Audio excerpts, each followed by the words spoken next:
In today's video, I'm going to teach you how to view property tax history and past sale prices in the Zillow iPhone app.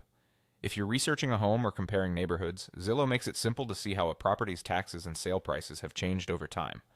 I'll walk you through the exact screens to open, where to look, and what the numbers usually mean, so you can make sense of the history at a glance. Start by opening the Zillow app on your iPhone. Give it a second to load to the main home screen. If you keep your apps up to date, the layout should look familiar, with a prominent search bar across the top.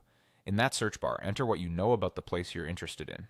Typing the full street address is the most precise, but you can also search by city or zip code if you're still narrowing things down.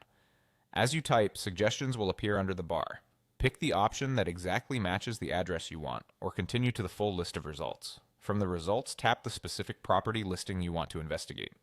This opens the property details page. Take a moment to confirm you've got the right home by checking the address and photos, especially if multiple homes share a similar street name.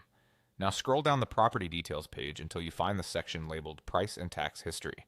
This section may sit below the map and features like home facts and neighborhood info. When you see Price and Tax History, tap it to expand the full panel. Here you'll see a chronological timeline that typically includes the annual property tax amounts, assessed values, and recorded sale events. Past sales will show the date, the price, and often the data source. Tax entries can fluctuate from year to year for reasons like reassessments, improvements, changes in tax rates, or exemptions. If you notice a jump following a sale or renovation, that's a common pattern and not necessarily an error. Keep in mind that these figures generally come from public records and multiple listing services, so occasional delays or gaps can occur.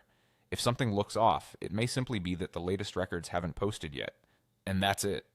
By opening the Zillow app, searching for the property, selecting the correct listing, scrolling to Price and Tax History, expanding the section, and reviewing the entries, you'll quickly understand how the property's taxes and sale prices have evolved over time.